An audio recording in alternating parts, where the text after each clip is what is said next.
Bonjour à tous et bienvenue sur Passion Vélomobile. Aujourd'hui nous allons découvrir et essayer un vélomobile de nouvelle génération, le Tuna.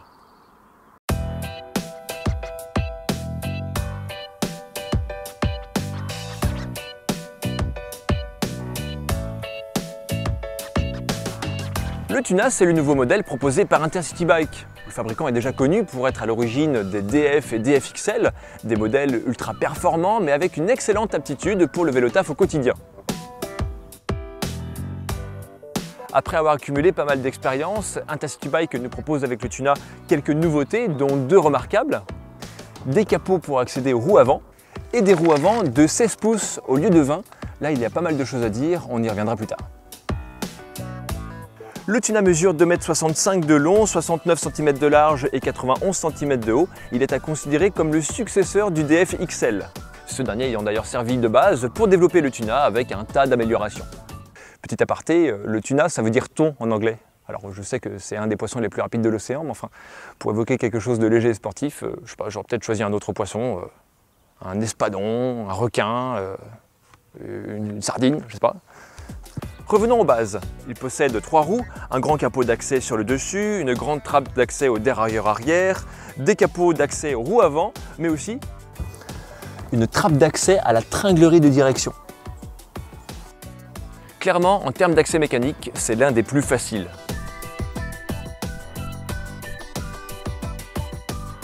À l'intérieur, nous avons un siège réglable à l'aide de sangles, une commande de direction centrale et un bloc de compteur et interrupteur pour tous les éclairages nécessaires.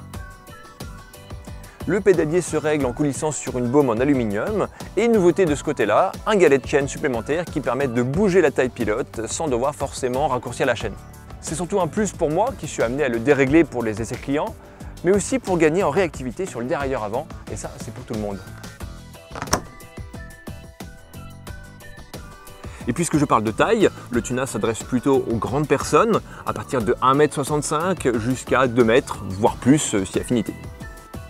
En termes de protection contre la pluie, on a 3 solutions. La jupe en mousse néoprène, le toit rigide ou le toit été, il y en a pour tous les goûts. Le capot avant est assez prononcé, cela permet de loger de grandes personnes avec de grandes manivelles. Alors on verra lors de l'essai, mais en gros, plus les manivelles sont grandes et plus l'engin sera réactif dans les relances. Parlons maintenant de ces roues 16 pouces. Moi-même, à la sortie du modèle, je n'y croyais pas trop. Je pensais que ça allait rouler moins bien, avec moins de confort et plus de galères pour trouver des pneus. Bon, quand on ne connaît pas, on critique assez vite. Je suis français après tout. Voici alors les avantages. Les roues 16 pouces sont plus rigides et solides. C'est la taille pour laquelle l'angle formé par les rayons va être le plus résistant. On gagne un petit peu de poids, mais on réduit surtout le diamètre des masses à faire tourner. Et ça, c'est un gain à chaque démarrage et relance. Le freinage est plus efficace grâce au bras de levier entre le moyeu et la route qui est plus court. D'ailleurs, je me demande si ça ne permettrait pas de rester sur des freins de 70 mm plutôt que d'être systématiquement sur du 90. Ça permettrait de gagner en poids d'ailleurs. L'autre avantage, c'est l'abaissement du centre de gravité. Avec les moyeux plus bas, cela améliore la stabilité en virage, mais l'objectif principal de cette taille, c'est de réduire l'encombrement des roues lors du braquage. Cela permet de les faire raisonnablement braquer à l'intérieur de la coque sans devoir trop l'élargir, ce qui permet de réduire la surface frontale. Maintenant parlons des 3 points à problème. Le coefficient de roulement qui est supposé moins bon. Alors finalement les mesures ont montré une perte de seulement 2% à 50 km/h. Ça l'a pas empêché d'être champion du monde en 2024.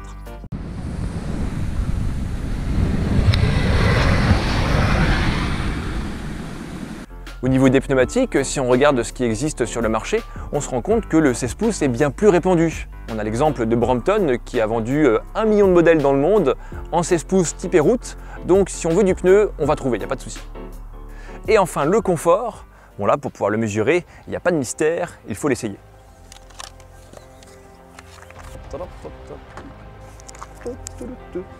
Pouet, pouet.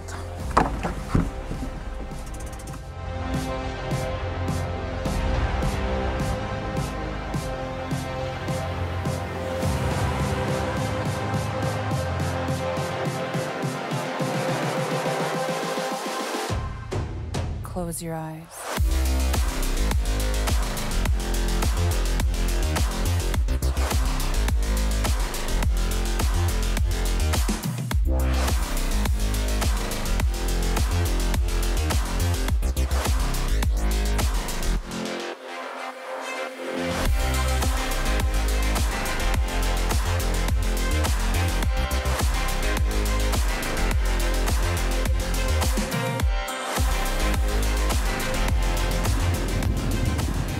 Alors là j'étais en pleine vitesse et puis un petit bouchon en plein milieu de la route de campagne. Alors je sais pas trop qu'est-ce qui se passe.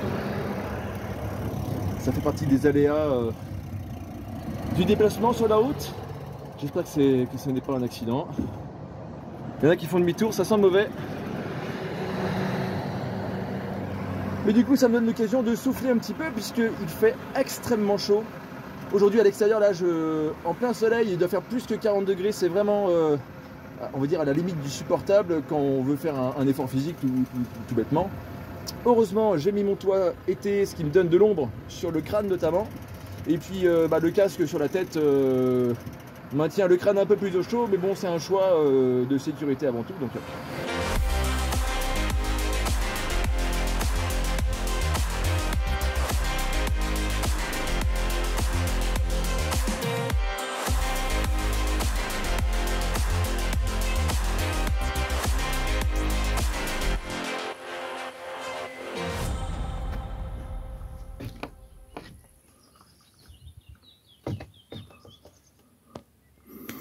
il y a des moments comme ça où arrêté au stop, il n'y a plus un bruit, on entend que le chant des oiseaux.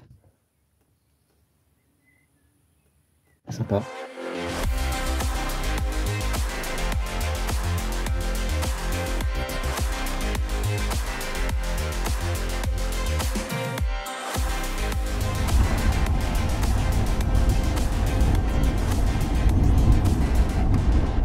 Là, pour le moment, la route n'est pas très jolie, alors j'attends de rejoindre un tronçon qui est assez propre. Bon, ce qui est bien, c'est que même avec le casque, ça c'est une version assez étroite, mais je peux quand même avoir une mobilité de la tête qui est tout à fait convenable pour un usage quotidien. C'est pas seulement pour le cas des compétitions où on va être beaucoup plus tolérant sur le confort. Allez, c'est parti!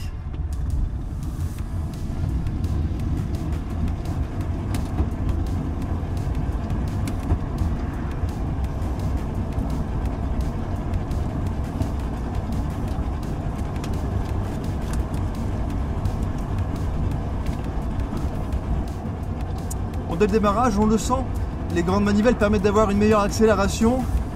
Et puis le siège n'étant pas trop couché, il favorise aussi la position plus à même de forcer sur les pédales pour être plus performant dans les relances. Là, je suis à 50 km/h. Bon, les roues 16 pouces, on les devine pas, hein. Une fois à l'intérieur, on ne les voit pas. Et je pense que elles ont été compensées par une suspension plutôt souple. En plus d'avoir des pneus, évidemment ces deux paramètres vont influencer le confort. Ici on a des Continental Contact Urban qui sont un peu la référence en vélo taf rapide. C'est silencieux, hein. Je pense aussi qu'ils ont fait un beau travail sur la transmission qui est très précise. Je n'ai pas de bruit de roulement de chaîne sur les différents galets. Là, c'est vraiment les premières conditions de l'essai, c'est-à-dire que je n'ai pas fait d'essai avant dans la journée. Là, je suis complètement froid. Mais je vous cache pas qu'une fois de plus, parler en pédalant, c'est pas la meilleure des choses.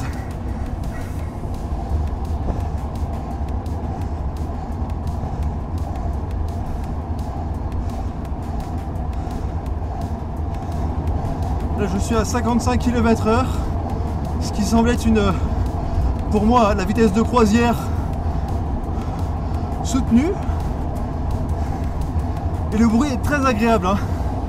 Je pense que ça aussi c'est dû aux roues 16 pouces qui vont avoir une fréquence de vibration un peu plus élevée.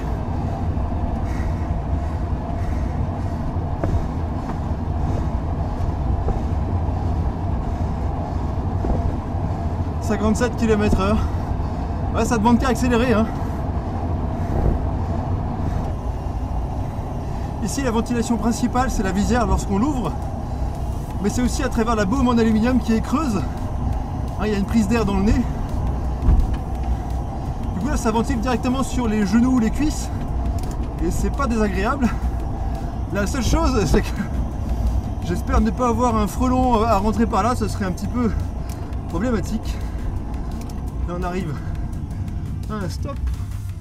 Ouais, c'est bien de pouvoir tourner la tête quand même avec le casque. On va passer devant des gens, on va leur dire bonjour.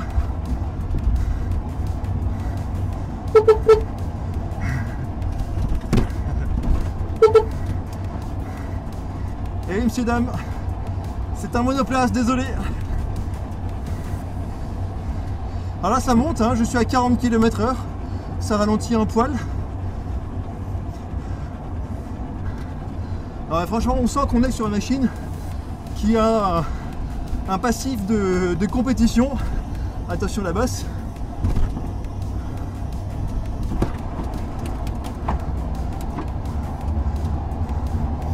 Ouais, on sent que l'aérodynamique est aussi appropriée pour la machine. Ah ouais. 63 km/h, 65. Je vais appuyer un petit peu. Là on est sur un plat vraisemblablement. 67. Ah ouais. 68. Ah ouais, mais c'est énorme. En fait mon plateau est pas assez grand là pour celui-ci. 69. J'aperçois derrière moi une moto, un scooter qui me suit là.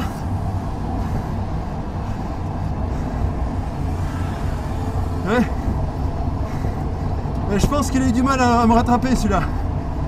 Il a de la chance que j'ai pas envie de m'énerver. La visière, elle a une petite poignée en plastique qui est ajoutée, ce qui permet de pouvoir l'ouvrir et la fermer complètement sans devoir, enfin sans risquer de la toucher ou de la rayer avec nos doigts. C'est un petit détail qui paraît pas, mais qui peut faire une différence à long terme sur la durée de vie de la visière. Alors, je suis vraiment impressionné par l'absence de bruit de la part de la transmission. Que je pédale ou pas, à la limite quand j'arrête de pédaler, j'entends plus la roue libre qui chante. Ah, c'est incroyable.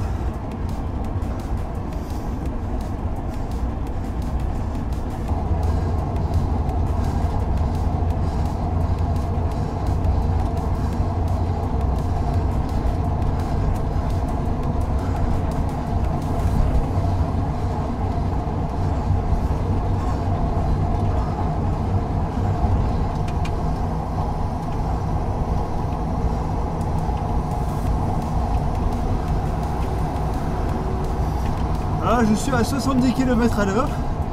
C'est assez stable.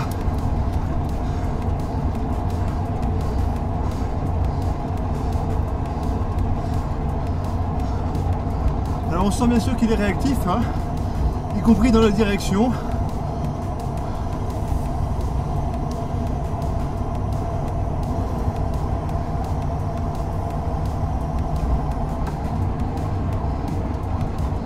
Hop là. J'ai failli manger du poulet. Vous voyez, on a ici un écran anti-buée. Vous voyez les différences ici? Là, je n'ai pas l'écran, et ici, je l'ai. Et on peut voir que là, après une trentaine de kilomètres, là, ben, je peux toujours essayer de souffler dessus. Ça peut être légèrement trouble. Mais là, je suis à l'arrêt, donc c'est vraiment les conditions les plus horribles pour faire apparaître la buée. Mais là, on voit quand même qu'on a quelque chose de très satisfaisant, de sécurisant, j'ai envie de dire. S'il y a un point que je pourrais critiquer, c'est la longueur de l'entrée. 5 cm de plus en longueur n'aurait pas été du luxe. Bon, c'était assez effrayant au début, mais j'avoue qu'avec un peu d'habitude, on s'y fait finalement pas si mal. Pour revenir sur les différents toits, il y a la jupe en mousse néoprène qui est une très bonne protection contre la pluie tout en gardant la tête en dehors. L'intérêt, c'est de pouvoir la loger à l'intérieur du vélomobile et de la sortir si la pluie arrive. Le toit rigide pour la protection totale, le gain aérodynamique, la fermeture rigide pour le parking, et puis aussi en ce qui me concerne parce que je trouve ça plus joli. Le toit été, qui est ici en composite avec une prise au vent réduite, sans avoir la tête complètement enfermée dans une cabine, ça j'avoue que je suis assez séduit. En option, on peut avoir des compartiments à bagages devant les passages de roues. En règle générale, l'accès n'y est pas très facile, mais ici avec le large capot, eh bien, on peut y aller 10 fois par jour. Il y a une grande prise d'air dans le nez. La ventilation passe au travers de la baume et alimente directement le pilote. La seule chose que j'irais éventuellement proposer, c'est d'y mettre une petite grille pour éviter l'entrée des mouches, guêpes et autres rhinocéros. Si on parle d'éclairage, on a le haut de gamme de chez Bausch & Muller, avec ici une option qui permet d'avoir une commande à l'intérieur et de pouvoir régler l'inclinaison du phare en roulant. Alors ça ne paraît pas comme ça, mais on en profite pas mal finalement. Enfin, côté bagages, on n'est pas trop mal. On a des espaces de part et d'autre du siège, toute la partie arrière gauche du vélo mobile, à droite par-dessus le bras oscillant. Et puis éventuellement, si on ajoute l'option des compartiments bagages à l'avant, c'est largement suffisant et remarquable pour un vélo mobile aussi sportif. Enfin, côté poids, on est à 24,5 kg de base, mais si on ajoute quelques options et un toit, on va tourner autour de 26-27 kg, ce qui est dans la moyenne des vélos mobiles très sportifs. Le Tuna est proposé à partir de 9 800 €. Pour les options et d'autres détails techniques, n'hésitez pas à me contacter directement. Après tout, je suis là pour ça. C'est mon métier, j'ai le métier le meilleur du monde. En résumé, je trouve le Tuna particulièrement réussi et surprenant finalement, puisque ses roues 16 pouces et tous ses capots, c'était un pari osé. Il est performant, réactif, silencieux, habitable et avec une mécanique ultra accessible. Je pense vraiment que ce concept a de quoi inspirer les autres fabricants. D'ailleurs, c'est un peu ce qui s'est passé puisque entre l'écriture de cette vidéo et le tournage, on a eu l'apparition du bulk distance qui ne fait finalement que valider ce concept et ça en dit long sur ce qu'on peut attendre des vélomobiles du futur. Chez Passion Vélomobile, on distribue toutes les marques de vélomobiles. Alors n'hésitez pas à aller faire un tour sur notre site web, nos autres vidéos et dans tous les cas, n'hésitez pas à vous abonner à la chaîne, ça fait toujours plaisir. Alors moi je vous dis à très bientôt pour une prochaine vidéo sur Passion Vélomobile.